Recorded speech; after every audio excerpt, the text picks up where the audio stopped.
le plus sacré, au point que les rabbins du Talmud ont dit que celui qui observe le Shabbat, c'est comme s'il observait toute la Torah, et celui qui ne l'observe pas, c'est comme s'il violait toute la Torah. J'ajoute, pour rassurer les rares personnes qui sont ici et qui n'observent pas totalement le Shabbat, j'ajoute que les grands maîtres du chassidisme ont dit qu'il y a un autre commandement qui est aussi important que tous les commandements de la Torah, c'est la tzedaka. Et puisqu'il y a un représentant du mouvement Lubavitch ici, il sait qu'il y a tout un chapitre du Tanya qui est consacré à ce thème sur l'importance de la tzedaka, c'est-à-dire de la solidarité et de la charité. Bon, donc, rien n'exclut de faire l'un et l'autre, bien entendu. Mais j'ai toujours été frappé par le fait que le peuple juif, dans son identité première, a reçu 2 commandements. Souvenez-vous de Dieu à travers le Shabbat. Et quand je disais transcendance, c'est à la fois une transcendance et une immanence, parce que philosophiquement, faire le Shabbat, ça veut dire je crois que Dieu a créé le monde. Tout le monde ne le croit pas.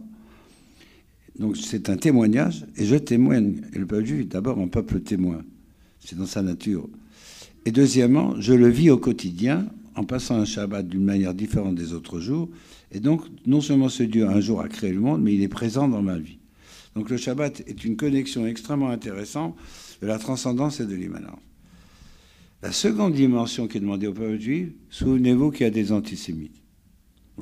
Je dis aussi quelquefois de manière sarcastique, quand je traite ce problème, que malheureusement, et nous en reparlerons, le grand problème du peuple juif aujourd'hui, c'est qu'il se souvient très bien d'Amalek et pas tellement bien du Shabbat. Le peuple juif a fait un choix.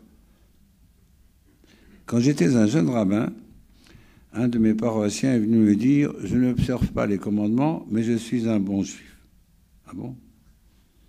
Expliquez-moi ce que c'est qu'un bon juif. Je pourrais écrire des livres entiers sur tous les juifs qui m'ont expliqué pourquoi ils étaient des bons juifs, alors que je n'étais pas tellement convaincu. D'accord. Mais ça a été la première fois qu'on me parlait de ça. C'est resté gravé dans ma mémoire. Je dis, alors, c'est quoi votre définition d'un bon juif? Voilà. Quand je vois un antisémite, je lui casse la gueule. Celui-là, il se souvient très bien de « Souviens-toi d'Amalek ». Et nous avons là une dialectique très intéressante. Est-ce que le peuple juif est un peuple qui a une vocation particulière, peuple élu, peuple choisi comme on voudra, qui doit avoir une façon de vivre, un mode de vie singulier, une éthique singulière, etc. Ou est-ce qu'être juif, ça veut dire se battre contre l'antisémitisme? Et cette dialectique, elle constitue la trame de notre débat. Et je vais y revenir tout à l'heure. Donc le peuple juif, depuis toujours, a été un peuple qui a dû cultiver la mémoire. Et non seulement qu'il l'a cultivée, mais qui est entré dans une troisième dimension. J'ai dit transcendance du Shabbat, immanence du Shabbat. La troisième dimension, c'est l'histoire. C'est-à-dire qu'il a pris conscience que dans l'histoire, il y avait Amalek. Et vous savez, Hitler, qui devait être informé un peu par ses conseillers, Hitler a dit un jour, les Juifs n'auront pas un second Pourim. On a pendu Haman, le premier antisémite de l'histoire. Moi, ça ne m'arrivera pas. Donc c'est très curieux que cette histoire même d'Amalek et de Pourim, tout ça, a pu aller jusqu'à Hitler. D'ailleurs, dans un très beau film américain, c'est Jacob le Menteur, qui commence par une histoire. Oui, je sais quelle est la prochaine fête juive. Alors, il dit, ah bon, c'est quoi là? Et il dit, ben voilà, voilà, Hitler mourra le jour d'une fête juive. Il dit, ah bon, c'est quoi? Ben oui, parce que le jour où il mourra, on fera la fête. Donc, ce rapport entre Hitler et les fêtes juives a toujours paru très éclairant. Donc, le peuple juif ensuite a pris conscience de ce qu'il n'y avait pas que la transcendance, il n'y avait pas que la foi, etc. Il y avait aussi Amalek.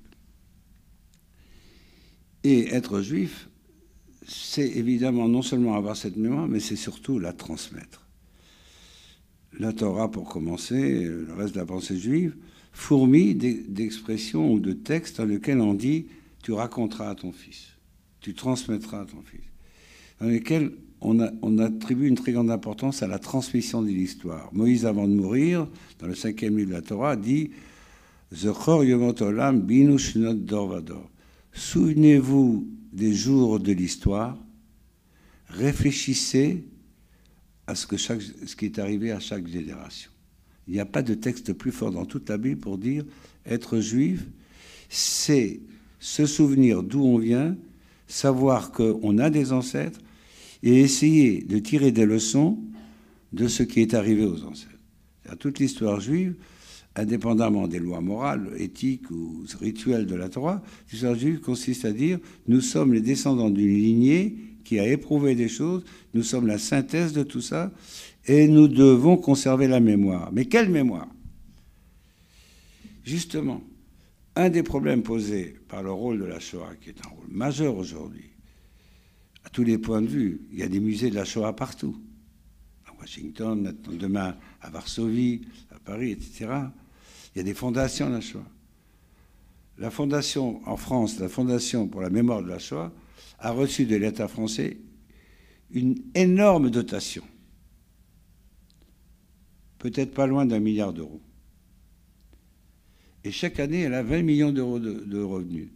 Et ça fait un débat en France.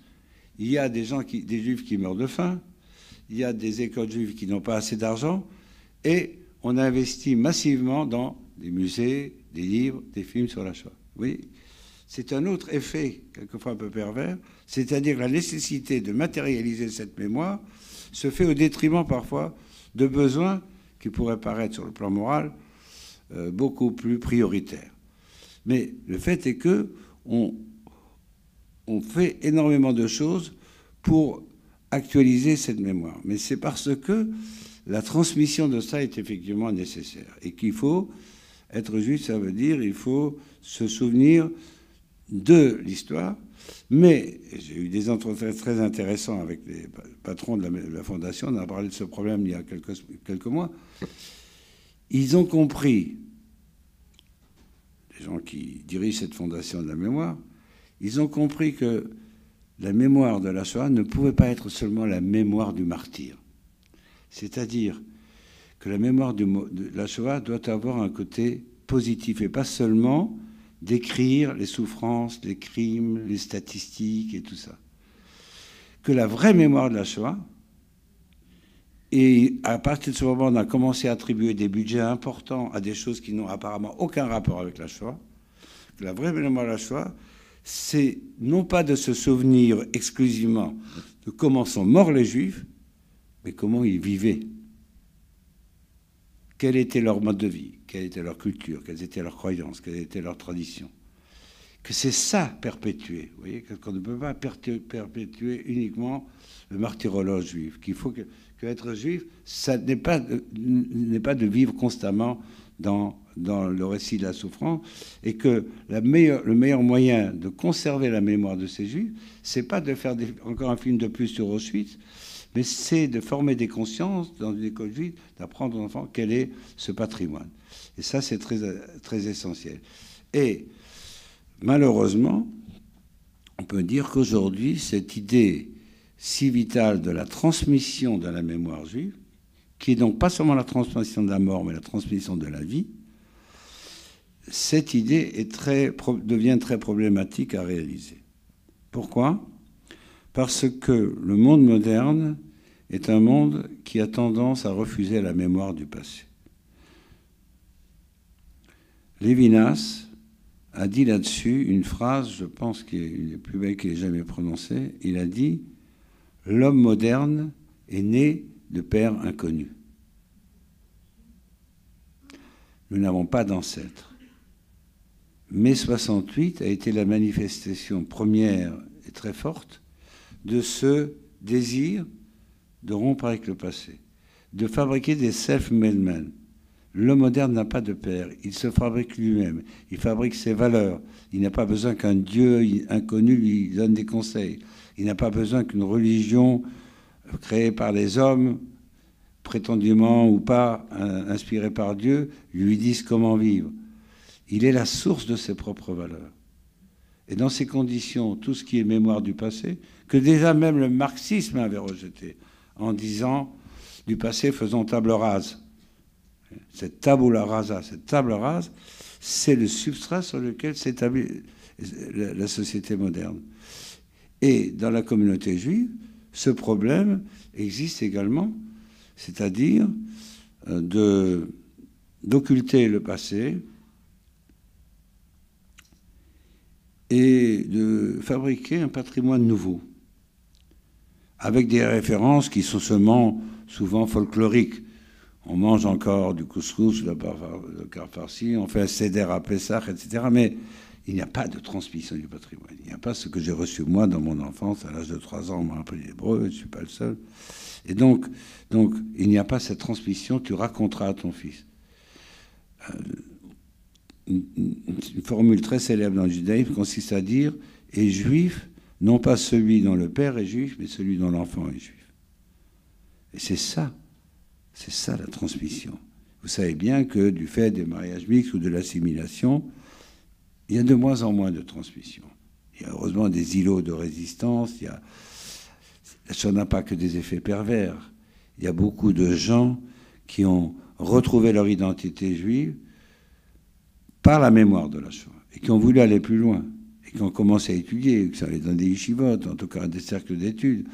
Il y a un phénomène très curieux par rapport à la Shoah, c'est le phénomène de la 3e génération. La première génération s'est tue. Pendant 50 ans, les rescapés des camps de concentration n'ont pas voulu parler. C'est pour ça qu'on a aujourd'hui une telle flopée de livres. Il n'y a pas une semaine sans un livre de souvenirs en France qui paraissent sur la Shoah. Pas une semaine. Et comme moi, je reçois tous les bouquins qui paraissent, je peux vous dire que je ne sais plus, il faut que j'agrandisse mes bibliothèques. Donc tout le monde aujourd'hui parle, depuis une dizaine d'années maintenant. Mais pendant 40 ans, ils n'ont pas voulu parler. Et on sait pourquoi. Ils avaient honte. D'abord, ils pensaient qu'on ne les croirait pas. Et je pense que de toute façon, quels que soient les documentaires, les films, les récits, il y a des choses qui restent incroyables, que nous ne pouvons pas comprendre. Et nous ne pouvons pas comprendre comment quelqu'un a pu vivre 3 ans avec le typhus. Il y a des choses qu'on ne comprend pas. Comment certains ont pu survivre. On ne comprend même pas comment était le quotidien de ces gens. Comment ils mangeaient, comment ils buvaient, comment ils dormaient.